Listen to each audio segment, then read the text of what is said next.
Chegou o Portal Madureira.com com entretenimento, informação, entrevistas exclusivas. Aqui você vê tudo que rola nos bastidores dos grandes eventos. Portal Madureira.com, aproximando você do seu artista preferido. Acesse e confira. Portal Madureira.com. Com que prazer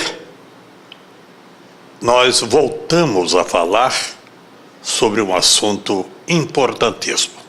Trabalho que eu efetuo no rádio e hoje estou pela vez primeira fazendo através do Portal Madureira.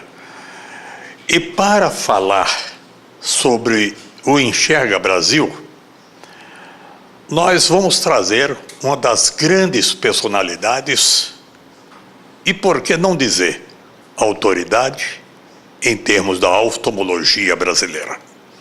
Se trata do Dr. Pascoal Crispim, o homem que há mais de 40 anos trabalha para fazer você enxergar. Dr. Pascoal, nós estamos começando a fazer um trabalho através do Portal Madureira para mostrar ao Brasil, mostrar à nossa gente o quanto se faz necessário a prevenção oftalmológica. Por favor. Carlos, para mim é um prazer colaborar com vocês. Eu acho que esse trabalho é um trabalho de um mérito muito grande, porque há doenças oftalmológicas que, se não for na base da prevenção, elas geram uma quantidade de inválidos muito grande. E estou falando basicamente do glaucoma, que é uma espécie de praga mundial. É a segunda maior causa de cegueira do mundo depois da catarata, só que a catarata é curável em qualquer das fases, enquanto o glaucoma, depois que a visão já está lesada, esta lesão não volta a se recuperar. A cirurgia e o tratamento clínico mantém o status da doença, mas não consegue fazer voltar ao nível de visão anterior. E esse teu trabalho de divulgação, de prevenção em oftalmologia tem um mérito incrível por causa disso, porque são poucos os que fazem esse tipo de nobre divulgação e a população precisa dessa informação. Doutor Pascoal, o glaucoma já nasce com o neném no útero da mãe?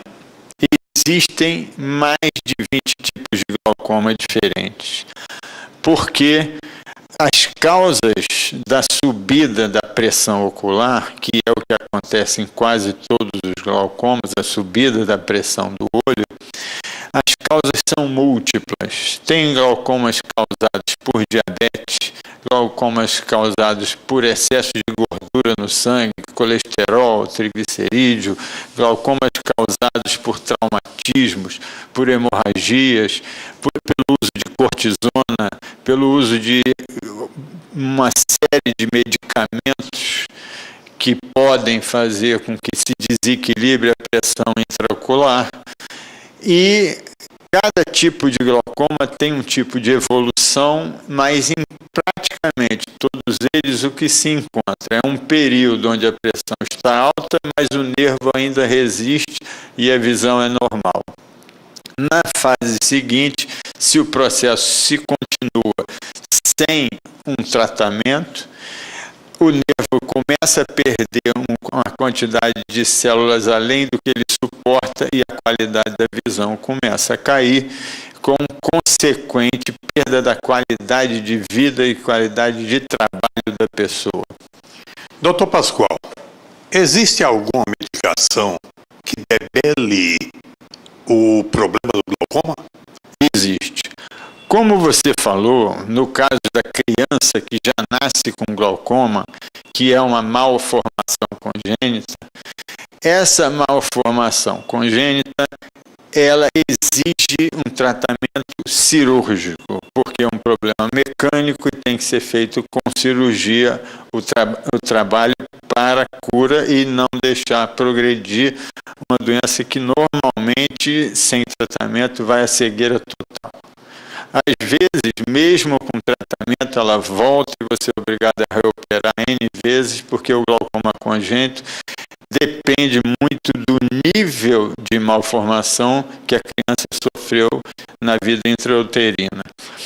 Se essa malformação é muito grave, provavelmente esse glaucoma vai voltar e vai ser necessário operar várias vezes. Quando a malformação é muito suave, uma cirurgia só resolve para o resto da vida. Então existem diversos graus. Mas esse glaucoma pode aparecer não na criança recém-nascida e apenas no adolescente. Se chama glaucoma congênito de aparecimento juvenil ou glaucoma juvenil. Também vai ter que sofrer um tratamento intensivo e, na maioria dos casos, acaba precisando de cirurgia. O glaucoma do adulto, como eu falei, pode ser causado por vários problemas metabólicos, medicamentosos, traumáticos, e nós temos que fazer o controle para avaliar se ele consegue se equilibrar apenas com o uso de medicação, colírios, às vezes a dieta, que é necessária, orientação. Tem muitas pessoas que, melhorando a alimentação, a taxa de glaucoma diminui bastante, o nível de pressão intraocular e o perigo de perda visual, e já facilita muito o tratamento que é feito com colírios e, às vezes, com uma necessidade cirúrgica. Então, existem medicamentos que, na sua maioria, são colírios, mas também existem medicamentos para usar pela boca, e existe orientação nutricional e atividades que podem ajudar a controlar esse glaucoma. Doutor Pascoal Crispim, eu gostaria que você explicasse aos nossos telespectadores o que é a catarata, ou que tem gente que confunde uma pele vermelha que começa a cobrir o olho com a catarata. Defina para nós esses dois tipos de doenças. Bom, a catarata é a opacificação progressiva, às vezes até bem rápida, do cristalino, que é uma lente que existe dentro do olho humano desde que a criança se forma no útero materno. Essa lente é transparente, né? Quando a lente é normal, a criança nasce sem problemas oculares, porque essa catarata também pode ser congênita, como o glaucoma, e aí a criança já nasce com essa lente opaca ou leitosa.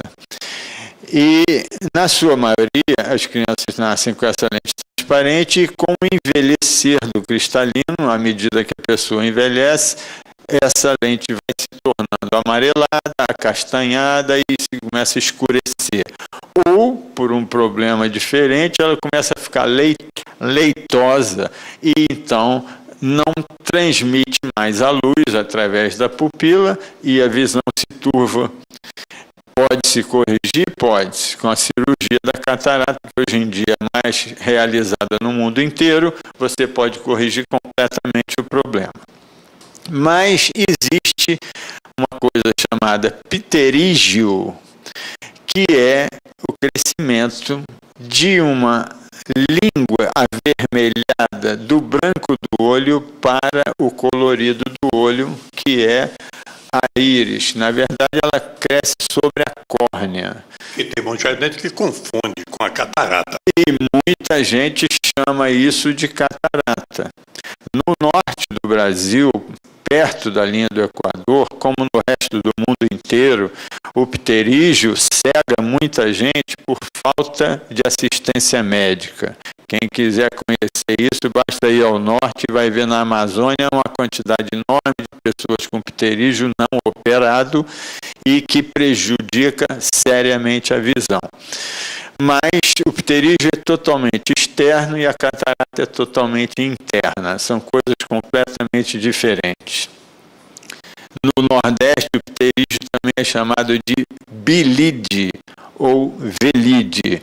Na realidade, é uma membrana que vem proteger a córnea de agressões de ultravioleta, de calor, de radiações, de muita secura, muito vento, muita areia, muita poeira, as agressões que normalmente atingem o olho e que estimulam o crescimento. É muito comum em quem trabalha com reflexo do sol no mar, tipo o pescador, os surfistas também têm muito, e isto mostra que a agressão do ultravioleta é um fator preponderante.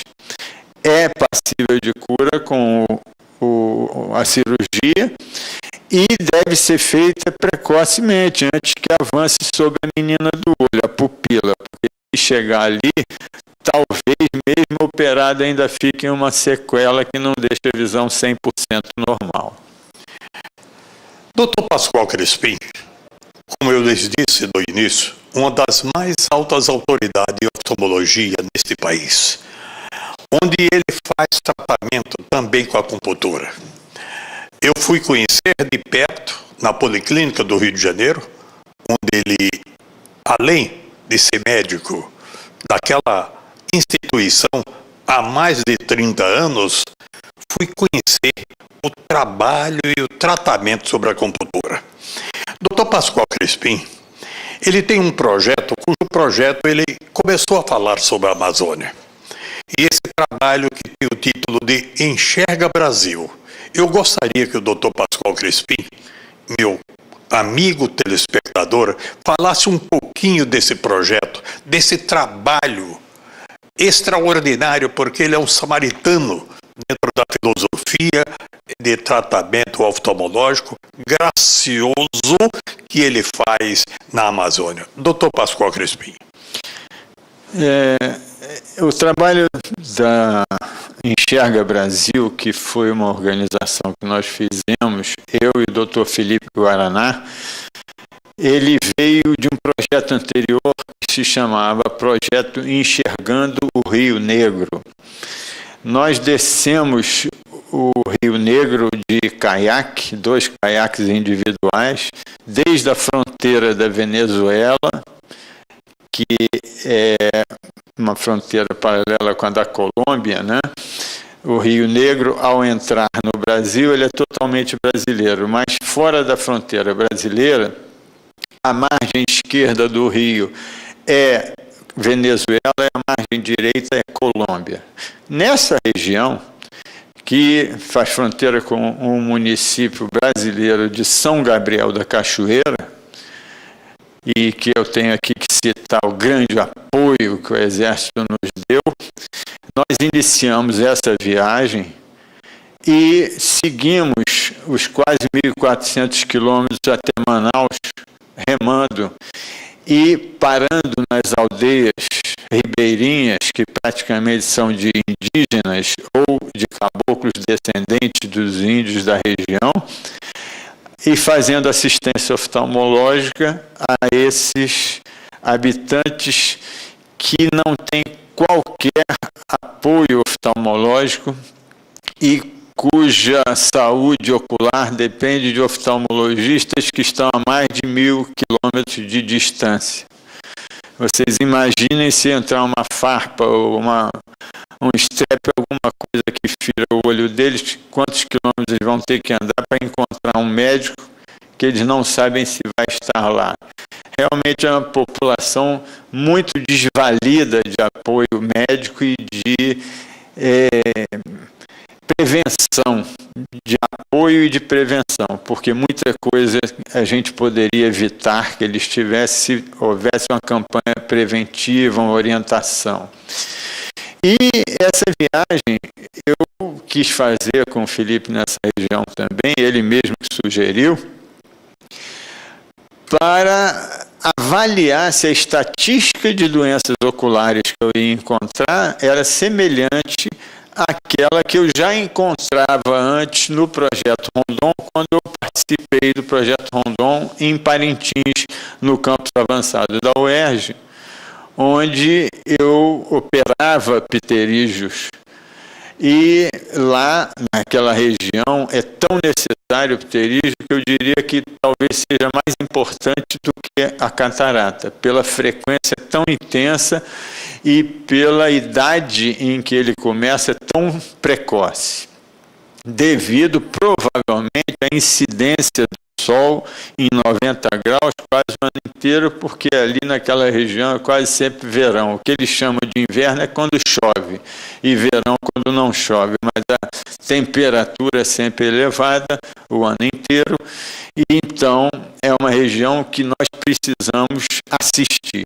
Fizemos essa viagem foi filmada, e depois com esse filme nós conseguimos o patrocínio da Petrobras para o que nós chamamos então de Enxerga Brasil, que era uma ONG com o intuito de apoiar as populações ribeirinhas da região do Rio Negro, do Solimões e dos afluentes do Solimões, que é uma região que tem o transporte de petróleo entre Coari e Manaus, a exploração e o refino. É a região que a Petrobras faz uma assistência. E a nossa assistência se somou com a deles dentro desse projeto de apoio a essas populações, e mais tarde a Petrobras nos permitiu fazer fora dessa região, expandindo ainda mais, e nós fomos ao Purus, nós fomos ao Japurá, nós fomos a outros rios, nós fomos a Carauari, fomos a Mamirauá, diversas regiões bem distantes dos centros, para fazer esse mesmo trabalho de apoio a populações ribeirinhas, o que muito nos gratificou e muito nos ensinou sobre a população da Amazônia. Aquela população que consegue sobreviver em condições extremamente isoladas, sem apoio, e que, se não fosse pela sabedoria indígena, não sobreviveriam. Só que, à medida que nós aculturamos os índios, eles perdem dessa sabedoria indígena uma grande quantidade e sofrem as consequências. A mortalidade infantil naquela região é assustadora. E as doenças de todas as especialidades, eu falo da minha, porque foi o caso que eu acompanhei, chegam a níveis de complicação completamente preveníveis, dispensáveis, e só chegam a esse ponto por falta total de presença de colegas que possam dar assistência a esse povo. Portanto, é bom que se diga. Aí você, meu amigo telespectador do Portal Madureira, vai se perguntar: doutor Pascoal disse que remava 1.000 e poucos quilômetros. Remava sim, e ele continua remando. Sabe por quê? Porque ele, desde jovem, desde os 16 para os 17 anos, é remador do Vasco da Gama. E hoje, campeão de Master. Daí, então, ele pegar um caiaque e navegar, remando rio afora, não é difícil, não é difícil, não é difícil. Há as dificuldades possíveis e imaginárias, mas é ele próprio que realmente assim o faz, remando nesse trabalho memorável, nesse trabalho que eu chamo, que começou quando jovem do Projeto Rondon, e ele dá sequência para o resto da vida dele. Doutor Pascoal, eu gostaria nesse primeiro programa, porque nós vamos preparar uma série de reportagens dessa natureza para o Enxerga Brasil. Eu gostaria que o senhor dissesse para os nossos telespectadores quantos tipos de doenças ocular nesses quase 50 anos de traslado do senhor dentro da oftalmologia existe e o senhor já tratou? Eu não saberia dizer, mas eu vou dividir aqui em grandes grupos, dentro dos quais nós temos muitas ramificações.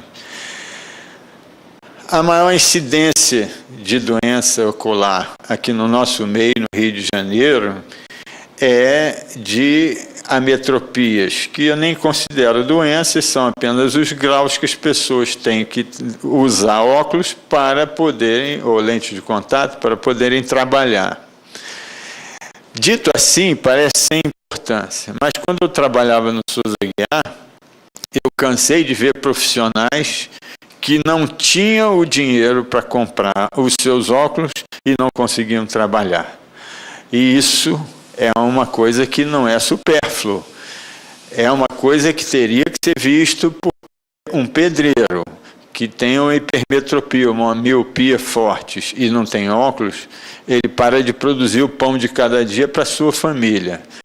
E eu não vejo ainda nenhuma iniciativa de assistência nessa área para populações mais carentes, para profissionais mais carentes, e isso é tratado como se fosse supérfluo. Eu acho que isso é um projeto importante para áreas governamentais de apoiarem esse tipo de trabalho. Além das ametropias, que são as alterações de grau, nós temos as cataratas, como eu falei, os glaucomas, as uveites, das quais nós não falamos aqui, mas que também atingem aquela região. Eu cheguei a pegar casos de uveite lá por sífilis, por lepra, por tuberculose, e essas são doenças tratáveis, desde que nós tenhamos os serviços médicos à disposição da população. E uma pessoa ficar cega por uma doença tratável é uma tristeza. Nós temos um país enorme, as distâncias são muito grandes, mas o nosso país é rico, só quem é pobre é a população. Isso tem que entrar na cabeça do brasileiro.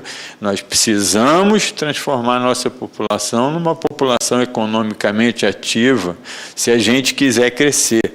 Enquanto grande parte da nossa população viver de agricultura de subsistência só para se manter vivo, o país não pode crescer. O crescimento será apenas de umas pequenas classes que dominam os bens de produção. Isso não vai resolver o nosso problema de brasileiros. Outras doenças que temos lá são doenças de córnea, os pterígios, as conjuntivites crônicas, que são frequentes naquela região, porque tem uma flora, bactérias, fungos, etc., diferentes daqui do Rio de Janeiro.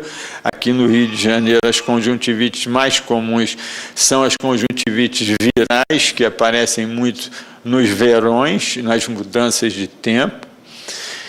E nós temos ainda as doenças de pálpebra, os terçóis, calásios, etc., que são muito frequentes, geralmente quando a pessoa abusa um pouquinho de alimentação gordurosa. Eu tenho muitos casos aqui de terçóis e calásios depois da Páscoa. Dá para suspeitar por quê?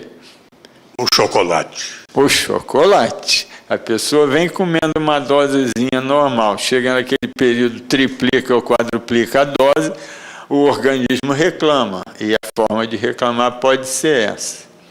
Pode ser espinha, pode ser calásio, pode ser outras coisas, mas temos que ver. Não é só o chocolate, o excesso de sementes oleaginosas, tipo amendoins, castanhas, etc., também pode dar. Biscoitos industriais feitos com muita gordura vegetal, tipo esses biscoitinhos fritos e tal, todos esses também podem dar. Biscoitos recheados também são feitos aquele recheio. E costumam as mamães empurrar para as crianças? Tem muito, e o merchandising, os anúncios fazem com que as crianças desejem muito aquilo, então o consumo é muito alto, e toda vez que passa do que o organismo aceita, pode gerar esse problema. Além das alergias oculares, que também encontramos muito aqui, e principalmente em crianças que se submetem à alimentação com muita química, muita conserva, muito industrializado, né? uma hortinha sempre faz bem. Portanto, meus amigos, telespectadores do Portal Madureira, hoje nós estamos na clínica do Dr. Pascoal Crispim, na rua 19 de fevereiro, em Botafogo. A próxima matéria que nós vamos fazer com ele será na Policlínica do Rio de Janeiro, no centro da cidade. Eu quero realmente mostrar alguns equipamentos onde realmente a sua gente, os seus clientes são atendidos desde do problema deste equipamento que ele vai nos mostrar. Que equipamento é esse, Dr. Pascoal Crispim?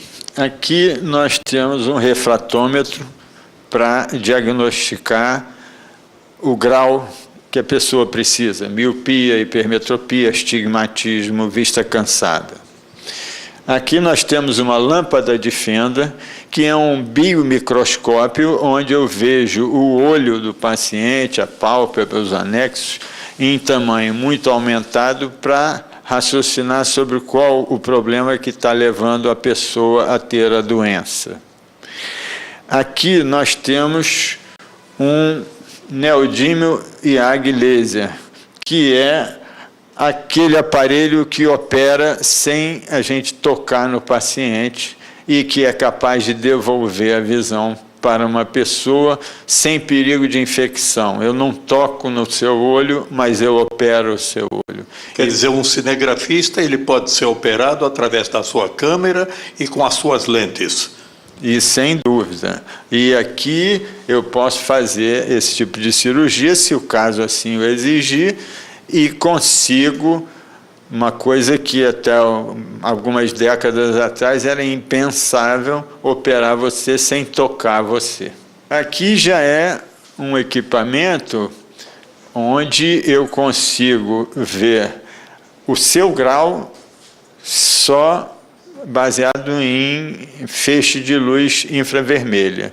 E meço também a curvatura da sua córnea para ver se você tem uma curvatura excessiva, se você tem uma deformação de córnea, para ver se você tem um ceratocone, que é outra doença de córnea, onde a córnea começa a deformar e que precisa de tratamento também, que é importante quando aparece, porque dá muito incômodo a quem porta essa doença. Doutor Pascoal, quantos tipos de lentes são utilizadas numa cirurgia de catarata? Porque, pelo que eu vejo, são vários tipos de cataratas e, por certo, as lentes também acompanham estas doenças. Bom, o tipo de lente não obrigatoriamente acompanha o tipo de catarata. As lentes, elas estão evoluindo com a evolução da tecnologia. As primeiras lentes foram lentes que foram tentativas desastrosas de adaptar um substituto do cristalino dentro do olho, mas feito com materiais que o olho não aceitava. Então, foram tentados no Japão, na Itália, o Sato no Japão tentou, teve que tirar todos, o Strampelli na Itália teve que tirar, nos Estados Unidos teve, na Alemanha teve, e, em suma, não conseguiam nada até que nas últimas décadas do século passado se conseguiu a lente de PMMA, polimetilmetacrilato, que foi uma lente perfeitamente aceita pelo corpo humano, uma química do carbono, né, petroquímica, e o organismo aceitou bem e, a partir daí, veio a evolução, passou-se para o hidroxietilmetacrilato, que é material também aceito, e, além da evolução do material, houve uma evolução da curvatura das lentes para dar uma correção óptica melhor. Já se colocou um coating, um banho de filtro anti-ultravioleta para melhorar aquela ofuscação do paciente operado. E agora nós entramos na fase das lentes flexíveis, que exigem uma abertura na cirurgia bem menor, e agora nas fases das lentes multifocais, para substituir os focos de distância e de perto, sem precisar de óculos, apesar de que ainda não chegamos à perfeição nisso, e as lentes históricas para corrigir o astigmatismo, colocando a lente intraocular. Então, você tem uma evolução do tipo de lente de acordo com a evolução da tecnologia, independente do tipo de catarata. Esclarecido, explicado. E eu quero dizer a você, meu amigo, minha amiga telespectadora, a prevenção é de suma importância na sua vida do dia a dia oftalmológico. Dr. Pascoal Crispim. Carlos, será um prazer fazer uma nova matéria para vocês e eu torço para que vocês consigam a maior veiculação possível. Eu queria que nós pudéssemos atingir esse país inteiro com as campanhas dos oftalmologistas para que, pelo menos dentro dessa área, nós não tivéssemos mais a tristeza de ver uma quantidade de cegos por desassistência médica. Eu parabenizo vocês por esse trabalho e dou toda a força para vocês. Muito obrigado, Dr. Pascoal. Eu vou usar um slogan que uma amiga costuma usar na sua ONG. Eu posso, você pode, todos podem. Daí, então, a razão pela qual você, meu caro telespectador, faça sua prevenção oftalmológica. É de suma importância e principalmente no que tange aos seus filhos. Até lá, Dr. Pascoal Crispim. Até lá, muito prazer e obrigado. Chegou o Portal Madureira.com com entretenimento, informação, entrevistas exclusivas. Aqui você vê tudo que rola nos bastidores dos grandes eventos. Portal Madureira.com, aproximando você do seu artista preferido. Acesse e confira portalmadureira.com.